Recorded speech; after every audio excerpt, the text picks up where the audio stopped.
Power to the People radio show. I'm your Senator at Large, Angel Bolques Jr., along with my Chief of Staff, Ms. Judy Torres in the studios. Along with Judy, could you introduce everyone?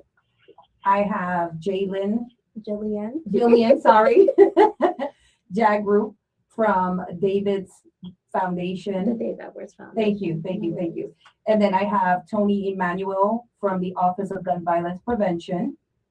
And then we are going to have later on at 6:30, we're going to have Chief Houston Cornelius coming in as well. Okay, excellent. And thank you for that. And today's show is really going to be focused on gun violence. And we're going to have a very thorough discussion about that. But for those of you who are tuning in for the first time, the Power to the People radio show is a space where we can continue to connect with the people of the Virgin Islands directly. It's a platform where we have real conversations and updates about issues that affect our daily lives. And of course, this radio show is just to inform you of the work that my office has been doing, our legislation, our public policies, community resources and actions, and opportunities to impact our families and our businesses and our seniors and our youth. We will share all of these facts and highlights and solutions and bring together leaders and experts in areas that will help us to find solutions to the problems that are plaguing our society. So we just are going to start off by focusing on the most recent unfortunate incidences that have taken place in the Virgin Islands recently. In the recent days, we've lost 3 young people, and my heart goes out to them and their families. From a 15-year-old Trevante Etienne, 20-year-old Amani Daly, and 23-year-old Hassan Henry.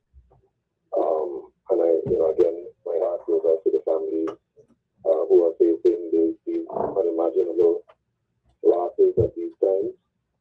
And these end up unfortunately being statistics on a board, but our lives can never be replaced. And these are just sons and brothers and friends and classmates or teammates or neighbors of people. And we really need to come together as a society, as a community, and unify and fight against the ruthless killings that we continue to see across these Virgin Islands. So again, today we have Mr. Emmanuel, who leads the Office of Gun Violence Prevention, along with Chief Cornelius of the St. Croix District, along with members of the Dave Edwards Foundation. So I wanted for everyone to just introduce themselves really quickly, and then we can proceed with the show. I'll let ladies go first. I chopped up her name, so I'm going to let her introduce herself. Thank you. Good evening, everyone. I am Jillian Jagru. I am the Executive Director of the Dave Edwards Foundation. I'm standing in on behalf of our President, Denise Christian Edwards. And soon we'll be having Melissa Gustav join us as well, I believe. So we're just here to speak about gun violence in our community. Can you hear me now? Are you able to hear me a little bit better now? Yeah. Did you guys need me to repeat, or are we all good to go? No, you're fine. And just let us know about your organization and what you do. Okay, so the Dave Edwards Foundation was founded to assist families who have dealt with a violent crime within our community, and to just be pretty much the people that you can call on after a loss. And what we do is we come out to the grieving mothers or families, and we offer them not only our condolences, but we bring a gift basket along with the resources that they need to know, because unfortunately many members of our foundation lost their sons to the very same issues that we're currently going through and facing today. And as they are grieving, they realize that there was a gap. When people stop calling in, when people stop checking in, when people stop posting about it, and after the funerals were over, it was just the silence. They were left alone. And that affected them deeply. They realized that many of them fell into deep depressions where there was no one there to console them, and they had to work their way through the stages of grief that are not spoken about And this is really hard because these are members within our community who we may see smiling, but when they go home, they have to face this really hard grief that no one can imagine. So, what the mothers of our organization did was come up with a plan to say, okay, we're going to go beyond just speaking about the grief and the violence in our community, and we're going to take action and we're going to provide resources to the best of our ability based on the things that we felt that we needed when we lost our loved ones. Well, Thank you so for much, that. and I That's commend deep. you and all of the mothers involved with your organization and all that you do for our society.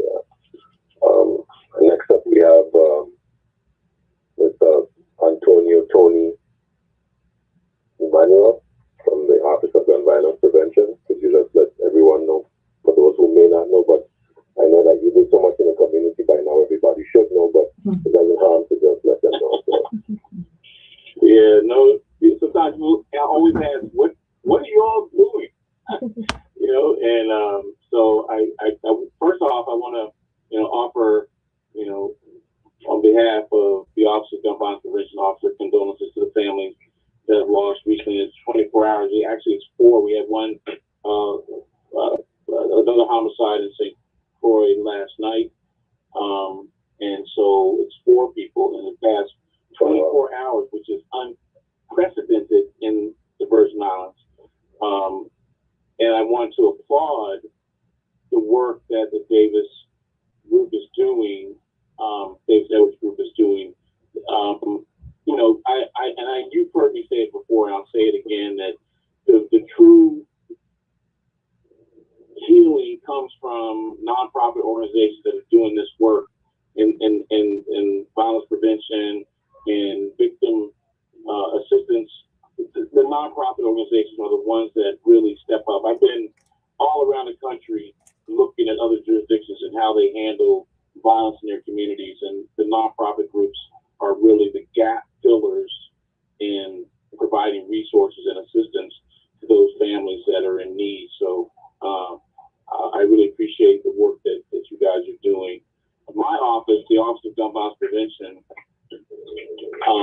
was created by legislation, and our fancy, 21-word mission statement, but the basic bottom line of what we're supposed to do is keep people safe, alive, and free. The sad part is we don't have a crystal ball. We don't always know when violence is going to occur, and most violence occurs in an emotional state or some retaliatory state or in the act of a crime. And so we don't know when that's going to happen. We do sometimes, people come to us and say, hey, this is about to happen and you need to do something about it. When we get those information, we certainly respond and deal with it. We also have, we have a survivor engagement specialist, which does a lot of the helping families go through the grief process and help them deal with finding resources to help bury their loved ones. We have an outreach coordinator that organizes programs and outreach activities to, help our youth do positive things instead of getting involved in negative activities. And we have a violence interrupter that, when notified, he tries to mitigate violence and stop it before it happens if he knows it's about to happen. And also be on a team that goes around to the community, spreading, peace and trying to influence people to make better decisions. So we're in the community a lot. We spend probably an absorbent amount of time in the schools trying to talk to young people because they're the trees that we're trying to get shade and fruit from later on in life. If we can change their mindset to help them deal with disappointment, deal with anger, deal with behavior modification, then that's what our focus is. Thanks. Oh, that's thank you for that as well. And I want to say that there are other organizations that also fill the gaps. And most recently, the Dave Edwards Foundation has joined that team or rank of organizations that exist to Islands that are assisting. Even the Department of Justice has a victim services unit. Obviously the police department does their thing.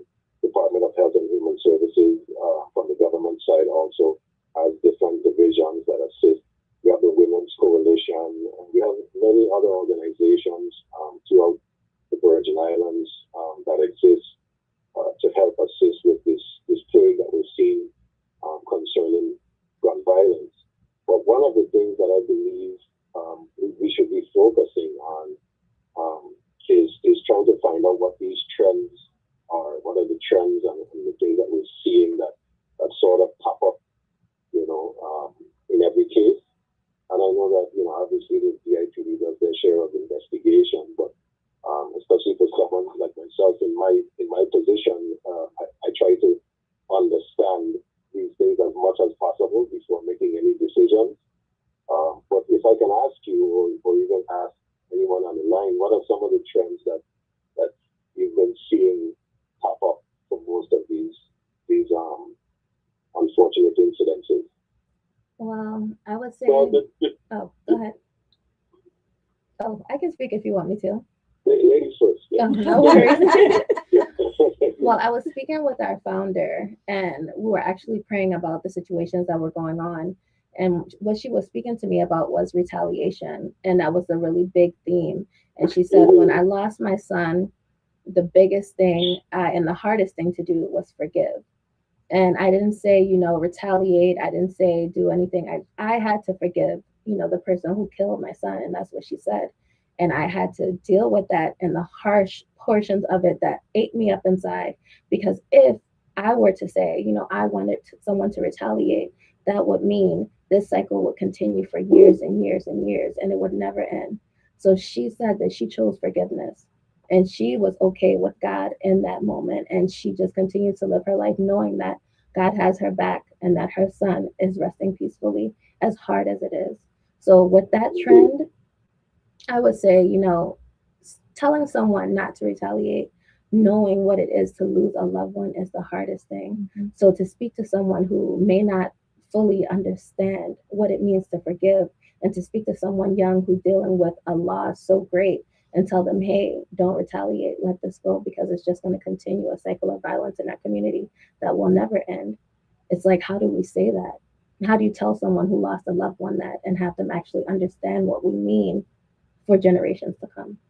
So yeah, and that is very difficult, and that would tie into what some would classify as some sort of behavioral health or intervention, where we would need to provide structure or a program to help, raise young people in a manner that they understand that things will happen.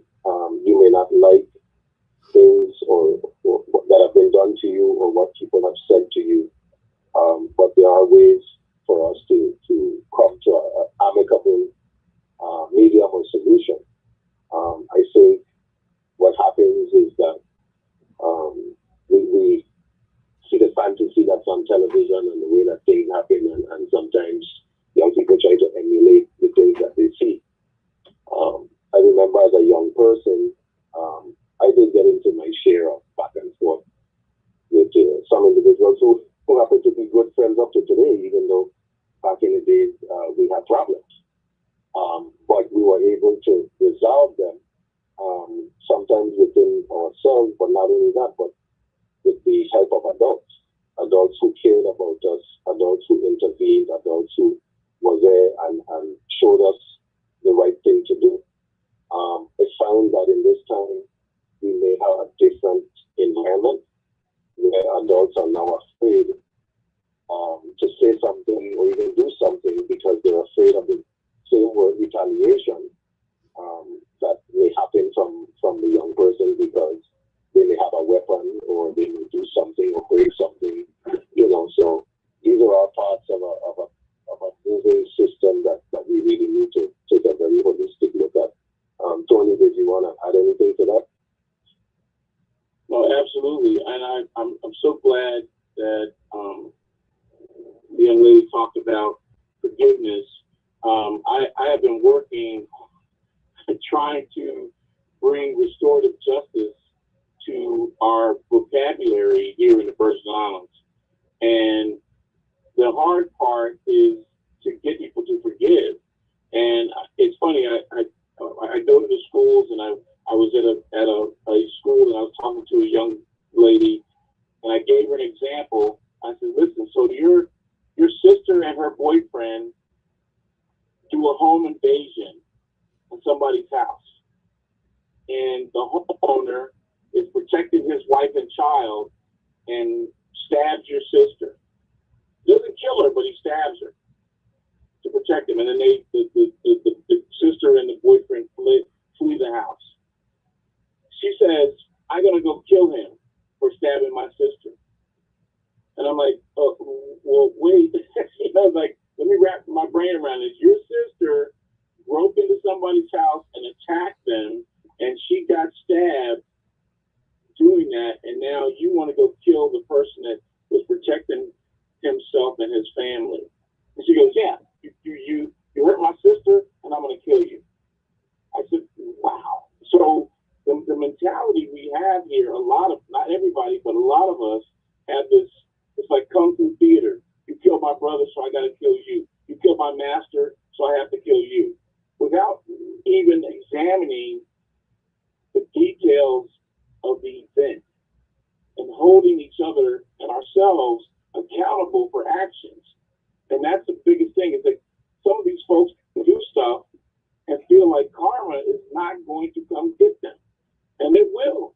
But the biggest thing for us to do is to try to embrace the restorative justice where, like you said,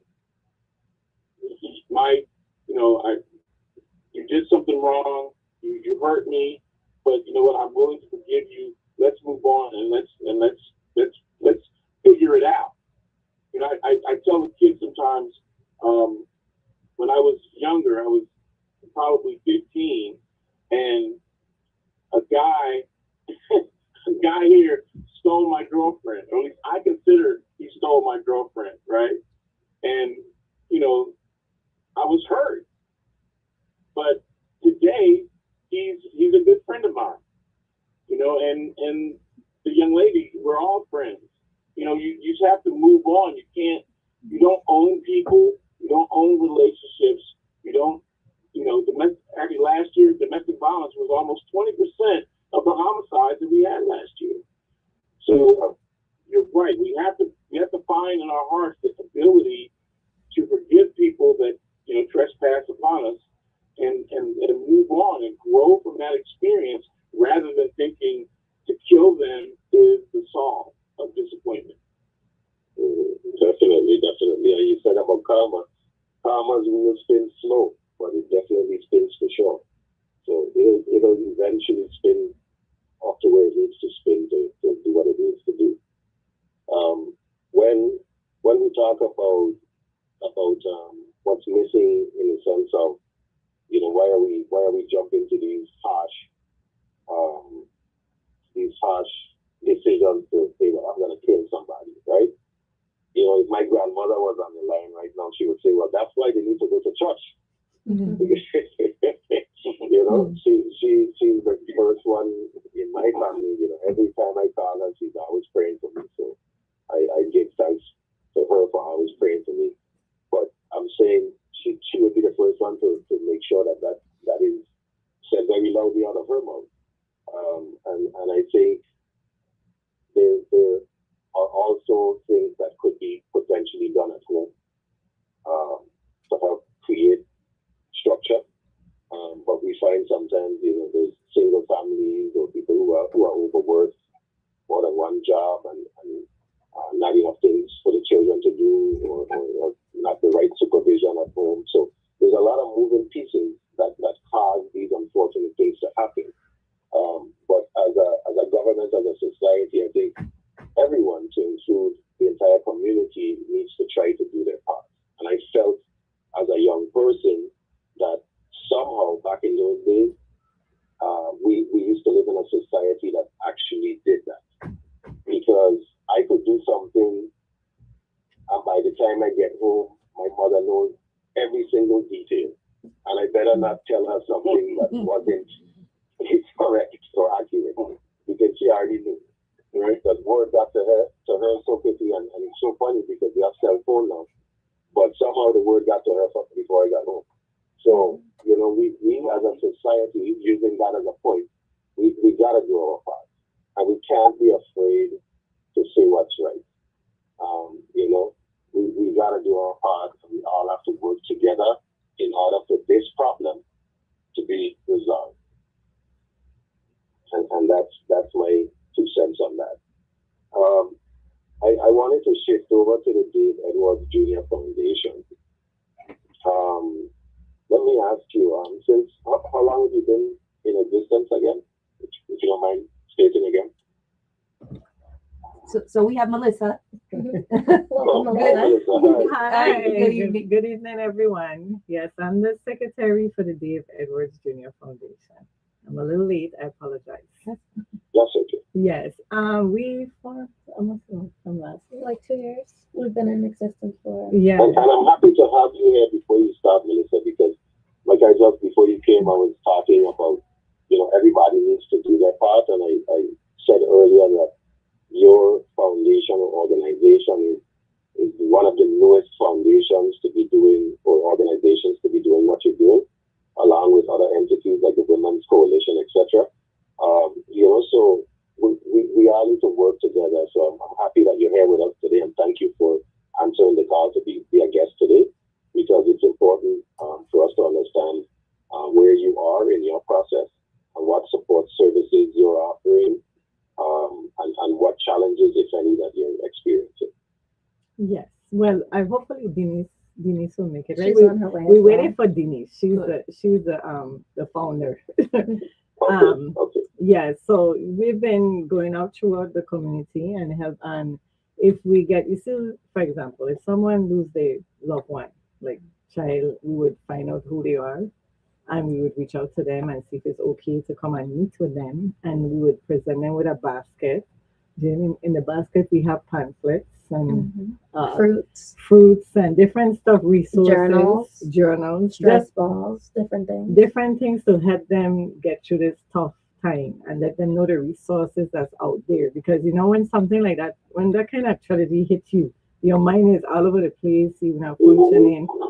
So we try to be the resourceful one, like, hey, you gotta do this, you gotta do that. These organizations are here to assist you with XYZ in case they didn't know, or they wasn't really functioning. That's our role. And we do partner with Women's Coalition. We try to get them involved as much as possible. And we're just trying our best to stop the violence. Yeah. And the challenges? Yes. I would say the biggest challenge that we're facing, of course, like most nonprofit organizations, will be funding. Yes. And we have been we applied for the CBDG grant. We're applying through legislature for funding as well. We're applying for other grants outside. So we're just trying to do our part, not just staying within the Virgin Islands looking for funding, but we also do cake sales, bake sales, soup sales. We've been doing that. Every kind of sales. So when a family loses a loved one, we're able to be there. And honestly, within the last month, it's been 6, and we can't keep up, honestly, because remember, a basket, that's about $100. So that's $100 per family. So that's a lot more cake sales and bake sales. And sometimes we go in our own pocket. We do. Yeah, and just because it's for a good cause, so we don't mind. And you assist afterwards, right? We do afterwards. Yes. And what assistance do you provide other than the basket? So there's an application, and I think it's the Criminal Victims Compensation Fund, which the families of the victims have within 90 days to complete. A lot of them do not complete it within the 90 days because they don't know about it. So we come to them with the application, as well as connect them with the Women's Coalition and other resources that we found out through personal matters. Like, we told you that our organization is based with mothers who lost their sons. Yes. So all of the programs that they learned about while they were going through their process, that someone told them about, that they almost did not receive, we tell the families immediately, this is what you have to do. I know you don't want to think about this right now, but please fill out this application. So eventually, maybe not in the next couple of years, you'll have this money coming to you. You'll have help burying a loved one. Like, you get, I think, $2,500 to bury your loved one. It's different little resources, but Denise will speak more More about about it that, yeah. because she knows firsthand. What's the name of the application It's again? the Criminal Victims Compensation Fund.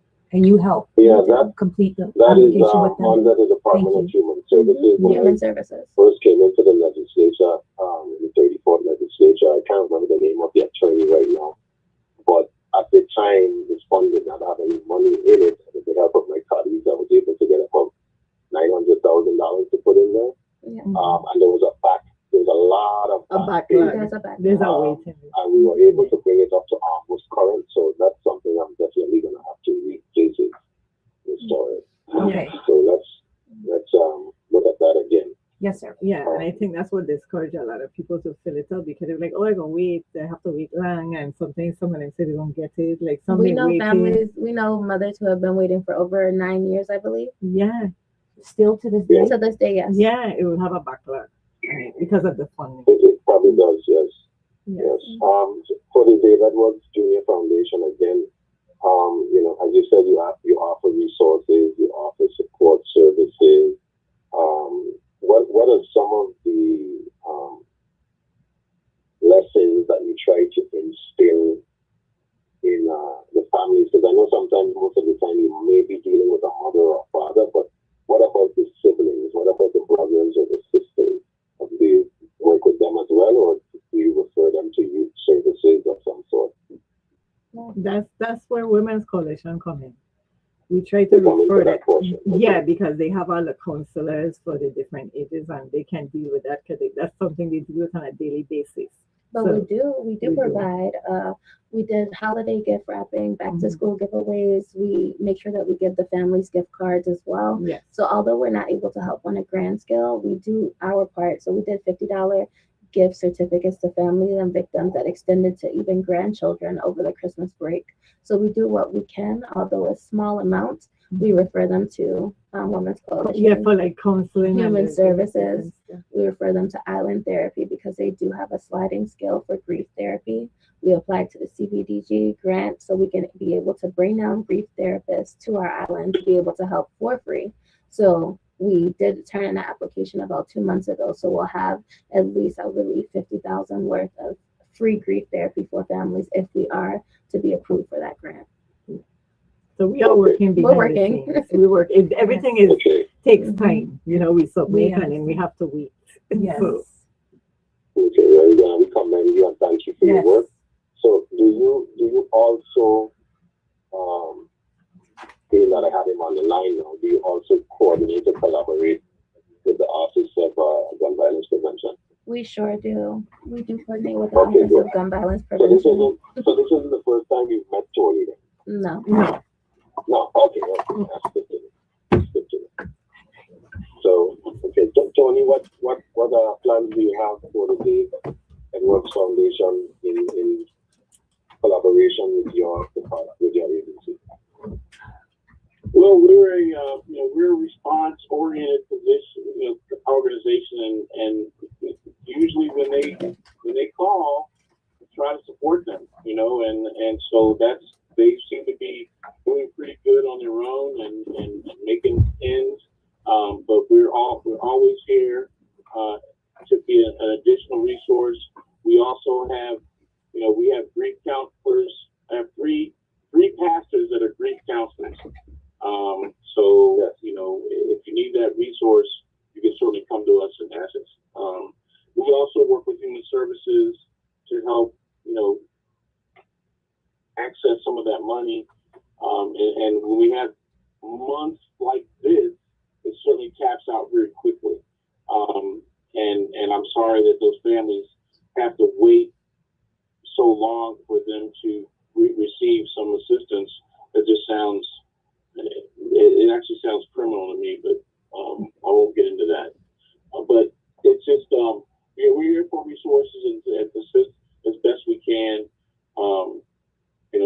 I think they said a couple of months ago they had an event over in St. Croix. They worked my boys like a Hebrew slave, moving tables and stuff, and had him out all morning helping out at their event. But he was all excited about helping out. So when you call, we come. I mean that's how that works. So So, Thank you. and then collaboration is the key. If, organizations, not only government, but nonprofit organizations and other organizations have to rely on each other and share the wealth. And I don't think there's a monopoly in helping families during a stressful time. VIPD has a victims assistance person, and they come out when there's a homicide. But then, like this weekend, there was like 4, they had to be capped out. And if they're at a conference somewhere training, then the Davis Edwards organization can be that gap filler, or my organization is a gap filler. We have to stop this mentality of this is my job and I don't want nobody else to do it, and there just should be enough support. And there's certainly enough people that need help and assistance that nobody should be acting like, oh, this is what we do and nobody else should do it. I really have a problem with that. Okay. Thank you. So I appreciate if I may ask you, Tony, what are some of the things that you would say are common warning signs, especially for parents out there who are listening? Because when a child becomes a teenager, they change hereditarily. They change. They become a little bit more rebellious. They're becoming an adult. So we find that in the teenage years that a child doesn't quite adhere to what the parents, the rules and the regulations of the house, etc. So, they change. So for those parents who are struggling with those changes, what are some of the warning signs that you would tell parents to look out for? Being that you're doing so much in this area when it comes to I'm not saying that your job is only for young people, but I'm asking if there's anything that you can suggest about warning signs parents could look out for potentially when a young person is sort of heading in the wrong direction. Well, exactly. Thank you for asking. One of the primary, and I used to be, I was a substitute teacher in middle school, so I have a lot of experience with young people. But one of the main things that happens first with a child, and the parents either are not paying attention or miss it, is when your child changes his friends group, right? His associates, when they start to change, and I think a lot of parents have sort of checked out on, knowing who your child's friends are. My mother wouldn't, if I said, hey, I'm going out with Billy, she would say, well, bring Billy into the house. I want to meet him. So I would say parents need to make sure you meet your children's friends and know who they are. Because if their circle of friends takes an abrupt change, or they no longer, they had their best girlfriend or their best guy friend used to hang out all the time, and all of a sudden they're hanging out with a different lot. That's the one major indication that the child may be involved in some surreptitious behavior. The other thing is that they become, they become uncommunicative. They don't talk. They start to be sullen. They show signs of disrespect. Then that you probably need to check on them. I would offer also, if their grades start to slip, if they've typically been, a decent, steady student, and all of a sudden they're failing 3 or 4 courses, they're showing a lot of absenteeism, then those are indications that something's wrong. Normally, the connection is poor academic performance is related to behavioral problems. And so when you start to see your child grade slipping, then you need to find out what's going on. And I would offer that starts in 3rd or 4th grade. We're seeing, when my office opened, we went to we attacked the high schools. I thought we needed to deal with high school students to keep them away from gang activity and negative influences. And then when we started working with the schools and the counselors, they were like, oh, you need to go down and talk to the middle schools because they already come to high school jacked up. And so we went to the middle school and started doing our programs, our anti-violence and anti-bullying stuff in the middle schools. And then the counselors in middle school were like, yo, you need to go down and talk to the third and fourth graders because they're coming to middle school already jacked up. And it was a shocker. I mean, I was like, oh my God, you're right. And we go third and fourth grade and talk to these kids, and they were like, yo, I can't be disrespected. I gotta check somebody if they disrespect me, you know, and some of the stuff that these kids were talking about were normally in my day were high school conversations, and now they're having them in elementary school. So I would offer that parents need to really stop using media and tablets and phones to be the babysitters for our children. And I don't want to get on a technical conversation about the pros and cons of technology, but it's hurting our children that the parents aren't more involved. We need to. My son is a good kid, or he was a good kid, but I used to search his room, and he would get mad. He would say, "Dad, you searched my room?" I said, "Yeah, I flipped it like you were in jail." But that also makes me really sad. And you're a good kid, but you live under my roof. I'm paying for everything, and every now and then I'm gonna check you. I'm gonna make sure that you ain't holding no gun or no drugs or no other person. Because I don't want to hear those excuses. I don't want to be sitting next to you in court because you hold somebody's gun or you held somebody's drugs. I'm not doing it. Yeah. You know, so I'm not your friend. I'm your parent, and I'm going to make sure that you're doing the right thing. They start hanging out late, being out, listen, check these kids. I mean, I know when I was a cop for 30 years in the D.C., Maryland, Virginia area, I can't count the amount of kids that I had to grab up in the middle of the street at 1 o'clock in the morning, and the parents didn't even know they were out of their house. And I drive them back home. I said, "Where's your son?" "Oh, he's over at Billy's house spending the night. They're having a sleepover." "No, Billy and your son are in the back of my police car because they threw eggs at somebody's house." You know, so I could go on and on and on about that, but we parents got to check your children. It's home. But we think about the financial climate. When these kids are going to school, threatening teachers, if they're working, not doing the stuff being disruptive, it's a problem.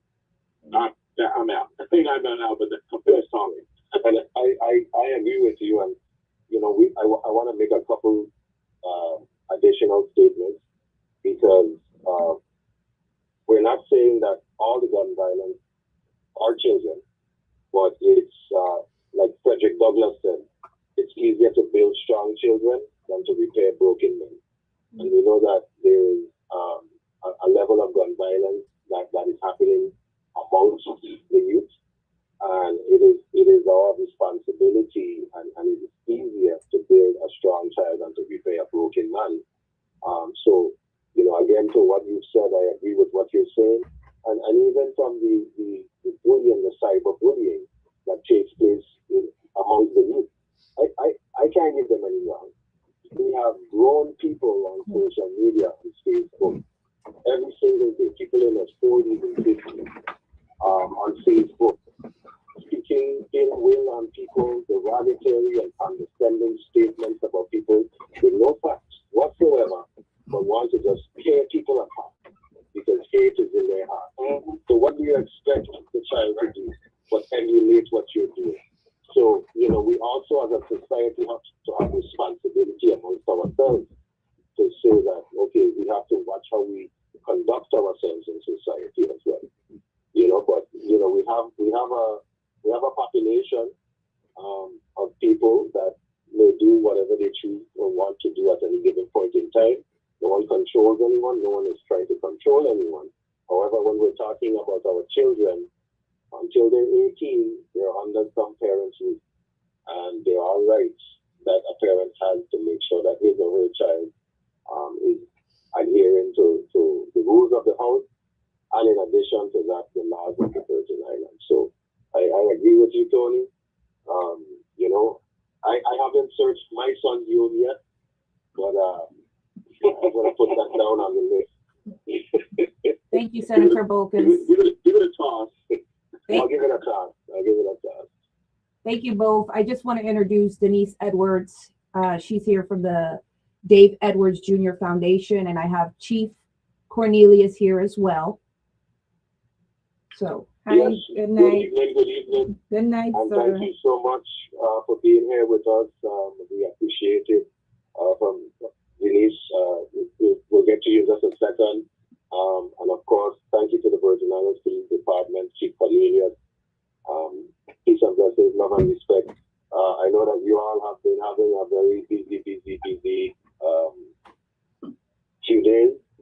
And I know that it may have taken a lot out of you to be here with us today, but we really appreciate every second that you're going to be on this line with us today, just to help us get the message out, or to at least put out any information in relation to where people can contact your department to report anything that they would want to report in relation to any of the situations that have transpired in the last 72 hours. So I wanted to start off with Chief Cornelius. If there's anything you would like to put or state on the line, we would appreciate it. Good evening, community. This is your Chief of Police, Houston Cornelius. And yes, Senator, as usual, you know, we always try to put Crime Stoppers in front. We have a concern when it comes to being not a person that would be noticed when it comes to passing information. So we want to make sure that we put Crime Stoppers in front. That's 1-800-222-8477. We always like to make sure our community knows that when you call that number and you leave your tip, it's vetted off island.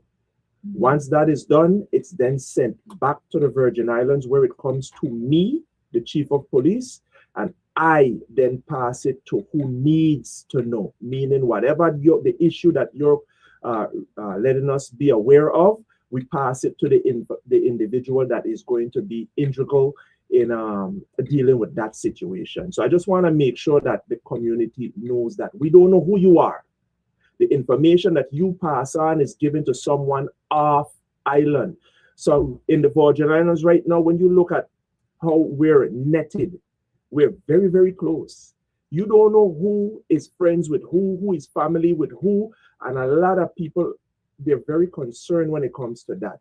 They want to make sure that when they pass the information, nobody knows that they did, because they don't know who is going to be coming after the information is passed. So I like to make sure that they know when that information is given, it's taken off island, sent to me, the Chief of Police, and then I disseminate it the way it needs to be disseminated. So that is what I want to make sure we pound away to our community, Senator. It's very, very important.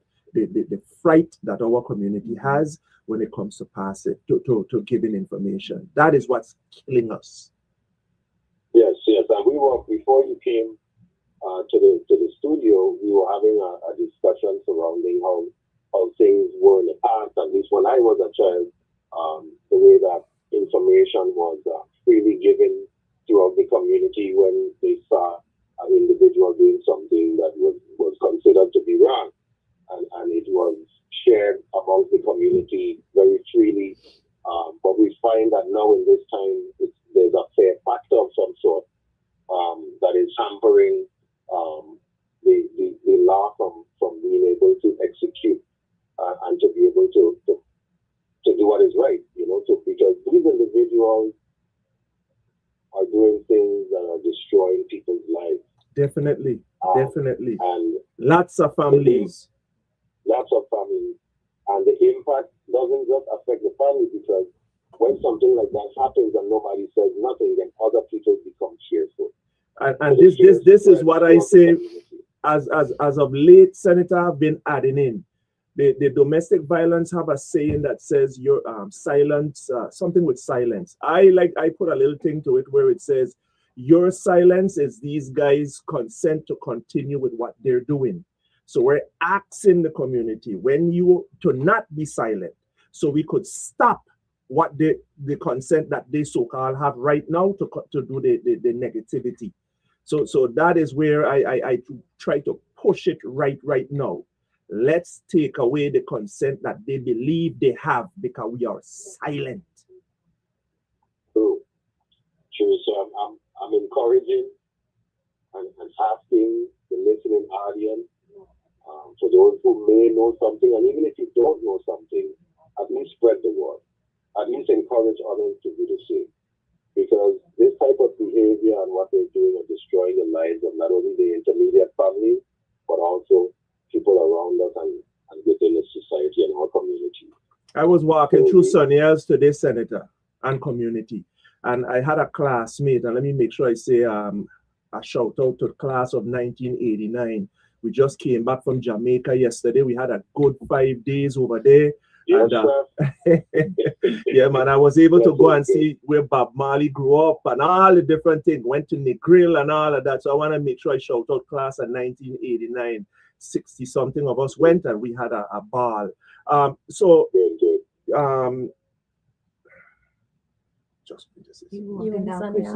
Yeah, I was in Sunny Hills, and while I was there, I was talking to a classmate, and he was mentioning to me, man, when we were growing up, we didn't have so much gun, chief. What going on now? Times change. A lot has changed from when we were growing up to now.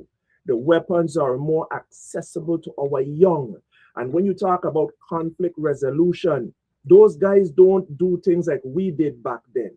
I would have an argument with you today, and tomorrow we're going to try to reason, as Rastaman would say. We reason and we try to come to some kind of agreement and solve whatever issues we had. Now, when we have a disagreement, ain't no talking. It's about doing something to take a life or let you see that me playing with you. That's how these guys watch things. It's not talking anymore. That's our problem. I go in the schools just like Tony Emmanuel, and I love to go in the elementary school, the junior highs, and talk to our young. And a lot of people, that the chief, I was in the school with the children, them, what about what going on out here? Well, I'm going to tell you this, Rasta, I'm going to tell you this. Yes. We got our grown-ups right now. Their minds are just about set in what they're seeing and how they're going to deal with stuff. I watch it as our young children are the ones that we have to try to guide and show the right way. So that is the reason why I go into school and I spend a lot of time with the children, because when I could tell them, hey, that is not the right way to do things. This is how you should think about doing it. And you try to form them in dealing with things the right way. As they get older, what we're seeing right now will change and eventually turn positive because we took the time to show them the right way. That is how I watch it. Yes, because you're changing the mindset from now. You got to change no the distortion mindset. in what you're saying at all. You're definitely 100% correct. Was someone saying something? Was I speaking over someone? I apologize. Yes, sorry. I was saying that he's absolutely right. They need to change the mindset from that young age, because if you can't change the mindset from that age and they get to the junior high school and the high school, they already lost. They done already have the mindset and they're gonna follow the trend. So yeah, we need to nip it in the bud from kindergarten. Yeah. I don't think like kindergarten, because they done trying up gang sign. If you watch the pictures and with these young children, they know it's gang. They don't know already what's going on. So we have to change the mindset from the time they start going to preschool. When I watch going to the school, Senator, we have this thing right now, and I don't try to not let them continue with it. Ratting and snitching. Mm-hmm. I try to let them know when something is going wrong in the classroom, you have a teacher or you have a grown-up there. Bring whatever issue you might have in the class that is not good or feels good to you to that teacher or that adult, so we could solve the problem. When we continue with snitching and ratting, and that is what occurs them from young as they get older to continue and say, me say nothing, son. Me got nothing to say. And then you wonder why the Virgin Islands Police Department, your one and only law enforcement office that works 24/7. You're wondering why we can't get things solved? Because we are making our youngsters from the time they start to go to elementary school, working their way up to 12, you ain't saying nothing that happening. And that is what's killing us. We got to cut that and say what's wrong so that we could get things positive in the place that we live. But Chief, I do have a question. How do you deal with social repercussions? Because we're telling people, see something, say something. But if they're fearing for the lives of their families, how do we tell them, hey, you're going to be safe if you do say something, because it's not safe? So, how do you deal with that? I hear you with that. And that is why you notice I keep mentioning Crime Stoppers. That has nobody knows who you are. Once you dial that 1-800-222-8477, that message goes off island and it comes back to me, and then I pass it. And even when I get the information that comes, you have a name, you have anonymity. So nobody knows who you are. You have a code name. Only you and the person that are not even them know. You know your code name. So that is what keeps you safe. That is how I would tell you. And how do you get the community to trust that? That's, because that's the biggest question. Because honestly, we don't have, as a community, we don't have a lot of trust in the police department because of everything that has happened in the past and everything that has happened with our own families. So, telling them to trust in the Crime Stoppers, telling them to trust that you're going to be anonymous, and then turning around and seeing the issues that are being faced, especially with things coming out from the police department. How do you instill that trust? Because honestly, it's not just a community issue. It's a island-wide, it's a police department, it's a government, it's an all-around issue. This is what I would tell you with this. If I could, We ain't trying to take over the show, Senator. Let him go.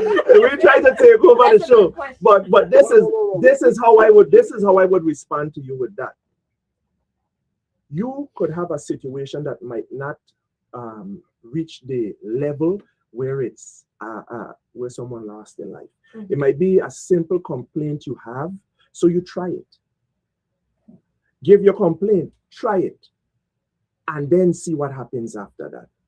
We have to start somewhere. If we don't try it to know that it works, we ain't gonna get nowhere. We live in here. Let me tell you something, ladies, and I always mention it to our community. Me, Cornelius, I want to walk these streets and feel comfortable. Yes. And if I want to walk and feel comfortable, what do you think I want for you? The same. I want you to be safe. My 93-year-old grandmother, I want her to walk these streets. She just started to use a cane. I want her to walk and feel comfortable. And if I want that for mine, I want it for yours. That's how I watch it. Right now. So we got to try and see. We gotta be looking over our shoulder where we go. So we got to start somewhere. If I could chime in to the question, I wasn't sure if it was Delia or someone else. Jillian, yeah. Jillian, yes. So from my vantage point as a senator of a lawmaker, and we've applied purview to the departments, I must say that the BIPD has done their share of making sure that they are visible in the community in the sense of repairing the relationship that you are referencing in your question, because they've been building trust between law enforcement and the community for quite some time. I think Chief Cornelius and St. Croix has been the biggest component in galvanizing that trust in the community. He's done a lot of different initiatives to bring the community together. Also through the pre-cadet program, which I was assisting with, which had its first graduating class this year. In St. Thomas, in St. Thomas. We had our second annual here on the Big Island. Second on St. Croix, I apologize. Yes. But they have been, I must say,